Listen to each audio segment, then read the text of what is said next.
మీ areas కూడా చూపిస్తా, రండి నాతో పాటు. ఏం చేస్తున్నాడు ఆయన? మీరేం చేస్తున్నారు? మీ కళ్ళ ముందు తిరుగుతుంటే మీరే పట్టుకుని ఏం చేస్తున్నారా? చెప్పాల్సిన వాళ్ళకి చెబుతున్నాం, కానీ చేయాల్సిన వాళ్ళు చేయాలి కదా. చెప్పాల్సిన వాళ్ళకి చెప్తున్నాం బషీర్ గారు, చేయాల్సిన వాళ్ళు చేయాలి కదా. కేంద్ర ప్రభుత్వం స్పష్టంగా ఆదేశాలు జారీ చేసింది. పుకార్లను లేవదీయొద్దు, ప్రజల్లో భయాందోళనను రేకెత్తించొద్దు అని చెప్పి ఒక స్పష్టమైన ఆదేశాలను జారీ చేసింది. ఏం చేయమంటారు? ఫ్రీ లంచ్ ఆఫర్ చేసి వాళ్ళందరినీ ఒక దగ్గర కూర్చోబెట్టి భోజనాలు పెట్టమంటారా? వాళ్ళందరినీ ఒక చోట కూర్చోబెట్టి బిర్యానీ తినిపించమంటారా వాళ్ళందరినీ? దాన్ని నేపథ్యంలోకి తీసుకుని వీరు 20,000 మంది ఉన్నారు, 30,000 మంది. 30,000 కాదు, 20,000. Number is very much clear. It's very much with the intelligence agencies. ఎవరు ధృవీకరించకుండా ఇలాంటి గాలి మాటలు. సరే, ఓ పని చేద్దామండి, ఆసిమ్ మునీర్ వచ్చి ధృవీకరిస్తాడు. కాదు, ఆసిమ్ మునీర్ వచ్చి ధృవీకరించాలి. మీకు అదే కదా మీ కోరిక. పాక్ ఆర్మీ చీఫ్ వచ్చి ధృవీకరిస్తాడు. వీళ్ళందరూ మా వాళ్ళండి, మా చుట్టాలండి, మేమే పంపించాం, వీళ్ళు ఇక్కడ తోపుడు బళ్ళు వేసుకుంటున్నారు, టీ స్టాల్స్, పాన్ డబ్బాలు పెట్టుకుంటున్నారు, చిన్న చిన్న వ్యాపారాలు చేసుకుంటున్నారు, కూరగాయలు అమ్ముకుంటున్నారు, వీళ్ళందరూ మా వాళ్ళే, మేము ఇలా బటన్ నొక్కనగానే వాళ్ళు యాక్టివేట్ అవుతారని ఆసిమ్ మునీర్ వచ్చి బషీర్ అహ్మద్ గారికి చెప్పాలి. అదేనా you want that to happen? ఇప్పుడు మీకు నిత్యానంద స్వామి వచ్చి ధృవీకరించి మీకు లిస్ట్.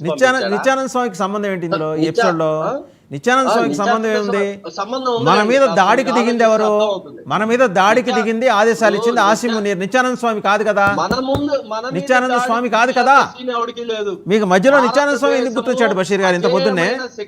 ఇంత పొద్దున్నే ఆయన ఎందుకు గుర్తొచ్చాడు మీకు? భారతదేశము అజేయమైన శక్తి. ఇలాంటి అజేయమైన శక్తి మీద ప్రపంచంలో ఏ దేశం కూడా భారతదేశం మీద యుద్ధానికి దిగి గెలిచే పరిస్థితి లేదు. ఏదైనా విద్రోహ పనులు, పరోక్షంగా విద్రోహ పనులు చేయగలుగుతుందేమో, కానీ ఏ దేశమైనా సరే భారతదేశం మీద ప్రత్యక్షంగా నేరుగా యుద్ధానికి దిగి గెలిచే పరిస్థితి ప్రపంచంలో. స్లీపర్ సెల్స్ ఎలిమినేషన్ ప్రాసెస్ కి ముస్లిం లీగ్ మధ్య ఉన్న అభ్యంతరం ఏంటి చెప్పండి? స్లీపర్ సెల్స్ ని ఎలిమినేట్ చేయాలంటే మీరు ఎందుకు భుజాలు తడుముకుంటున్నారు? మీకున్న ఇబ్బంది ఏంటి చెప్పండి? నేను భుజాలు తడుపుకోవట్లా, మీరు భుజాలు తడుపుకుంటున్నారు. నా క్వశ్చన్ చెప్పింది వాస్తవం చెప్పాను నేను, భుజాలు తడుపుకోవటం కాదు. చెప్పిన తర్వాత తడుపుకున్నది భుజాలు మీరు. స్లీపర్ సెల్స్ ని ఎవరున్నారో తీసి ఏరిపడేయండి. ఏరిపడేస్తుంటే మేము కూడా సహకరిస్తాం. First point. సెకండ్ పాయింట్, నా అభ్యంతరం ఏంటంటే ఏ విధమైన ధృవీకరణ లేకుండా గాలి మాటలు. ఓ పని చేద్దాం సార్, ఇద్దరం గవర్నమెంట్ ఆఫ్ ఇండియాకి ఒక అప్పీల్ ఇద్దాం, ఒక మెయిల్ పెడదాం. అయ్యా మీరు ధృవీకరించి భారత గెజెట్లో ప్రకటించండి. 20,000 మంది, వాళ్ళ పేర్లు, వాళ్ళ గోత్రాలు, వాళ్ళు ఎక్కడి నుంచి వచ్చారు, ఏ ఆధార్ కార్డులు, ఇవన్నీ ఇవ్వండి అని చెప్దాం. జనాలందరికీ తెలుస్తుంది. జనాలందరికీ తెలుసు. మీ కోరిక ఏంటంటే గవర్నమెంట్ ఆఫ్ ఇండియా వీళ్ళ పేర్లు ప్రకటించాలని. ప్రకటించరండి. పోలీస్ ఇన్వెస్టిగేషన్ కానీ, ఇంటెలిజెన్స్ ఇన్వెస్టిగేషన్ లో కానీ వాళ్ళు ప్రకటించరు. మీరు ఏ లెక్క? ఇన్ఫార్మ్డ్ సోర్సెస్ ఏ లెక్క ఏంటండి? ఇప్పుడు దేశం ఇంత, అది కాదండి, దేశం ఉంటే ఒక హైదరాబాద్ మీదే ఫోకస్ ఎందుకు వస్తుంది? ఇంత దేశం ఇంత పెద్దదైతే హైదరాబాద్, జమ్మూ కాశ్మీర్లో లేరు స్లీపర్ సెల్స్, నేరుగా ఉగ్రవాదులనే పంపిస్తారు వాళ్ళు. స్లీపర్ సెల్స్ జమ్మూ కాశ్మీర్లో కూడా ఇంతమంది లేరు. ఇక్కడ ఎందుకు ఉంటున్నారు? లేరా ఉన్నారా అనే అంశం మీద నేను మాట్లాడడంలా. నేను మాట్లాడుతున్న అంశం ఏంటంటే, ఒక సంఖ్యని చెప్పేటప్పుడు దానిని ఎవరు ధృవీకరించారు అనేది, ఆ అంశాన్ని జాగ్రత్తగా మాట్లాడమని చెప్పేసి నేను అడుగుతున్నా.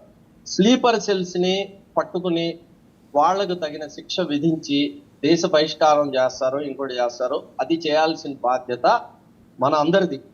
మరి 11 ఏళ్ల నుంచి 12 ఏళ్ల నుంచి భారతదేశంలో ఆర్ఎస్ఎస్ బీజేపీ ప్రభుత్వం ఉన్నప్పుడు ఈ 40,000 మంది ఉన్నారు, 20,000 మంది ఉన్నారు స్లీపర్ సెల్స్ హైదరాబాద్ లో అని చెప్తున్నారు. ప్రభుత్వం, కేంద్ర ప్రభుత్వం ఏం చేస్తుంది? మరి కేంద్ర ప్రభుత్వం వైఫల్యం కాదా అని చెప్పేసి నేను ప్రశ్నిస్తున్నాను. నేను అనేది ఏంటంటే, స్లీపర్ సెల్స్ ఉన్నారు అనేది ఎవరు ధృవీకరించారో, ఆ ధృవీకరించిన వ్యక్తులు ఇప్పుడు దాకా చర్య ఎందుకు తీసుకోలేదు, దానికి సమాధానం చెప్పాలి. అంటే రాజకీయ కారణాలకు వాడుకుందాం అనుకున్నారా? ఎన్నికల నేపథ్యంలో కనుక చూస్తే అమిత్ షా గారు హైదరాబాద్ వస్తారు, హైదరాబాద్ వచ్చి రోహింగ్యా తీవ్రవాదుల్ని ఇండియా నుంచి పంపించేస్తామంటారు. ఇదే అమిత్ షా గారు ఢిల్లీలో ఎన్నికల్లో ఏమో రోహింగ్యా నుంచి వచ్చిన వాళ్ళకి, బర్మా నుంచి వచ్చిన రోహింగ్యాలకు అన్ని మేము సకల సదుపాయాలు కల్పిస్తామని చెప్పి చెప్తారు. అంటే ఈ ద్వంద్వ ప్రమాణాలు, రాజకీయ లక్ష్యాలు, రాజకీయ లబ్ధి, దీన్ని తీసేసి దీన్ని వదిలేసి దేశం కోసం పని చేయమని చెప్పి నేను అడుగుతున్నా. ఇందులో తప్పే ఉంది? ఇప్పుడు 20,000 మంది ఉన్నారని చెప్పి మీరే ధృవీకరిస్తున్నప్పుడు, ప్రభుత్వం ధృవీకరిస్తున్నప్పుడు చర్య ఎందుకు తీసుకోలేదు? మీనమేషాలు లెక్కించాల్సిన అవసరం ఏముంది? ఏదో ఇంకో మీ ప్రభుత్వం ప్రశ్న పూర్తయింది కదా, రాష్ట్ర మీ ప్రభుత్వం- మీ మీ ప్రశ్న పూర్తయింది కదా. గవర్నమెంట్ ఆఫ్ ఇండియా కమిటెడ్గానే ఉంది. లా అండ్ ఆర్డర్ వచ్చేప్పటికి స్టేట్ సబ్జెక్టు, స్టేట్ సహకరించాలి. తెలంగాణ ఆంధ్రప్రదేశ్ ప్రభుత్వం సహకరించాలి.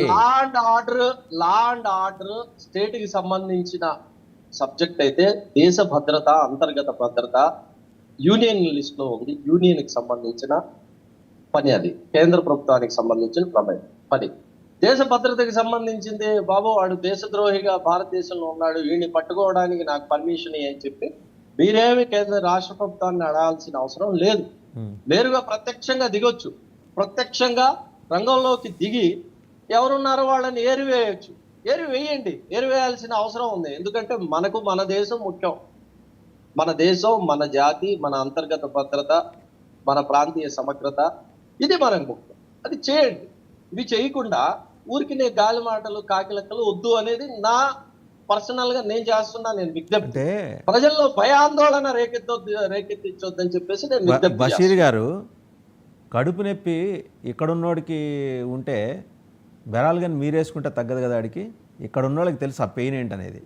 కళ్ళెదుట తిరుగుతుంటే మీరేముంది దిల్దార్ కూర్చొని మీరు మాడుతున్నారు. మీరు రండి, మీరు దింపండి, మీ వాలంటీర్స్ని, మీ కార్యకర్తలను దింపండి, ఏరివేసే కార్యక్రమంలో సహకరించమని చెప్పండి. కుటుంబ సభ్యుల్లో ఒక్కడికి కడుపులో నొప్పి వచ్చినా, ఏ నొప్పి వచ్చినా, ఆరోగ్యం బాగాలేకపోతే ఆ కుటుంబంలో ఉన్న ప్రతి సభ్యుడు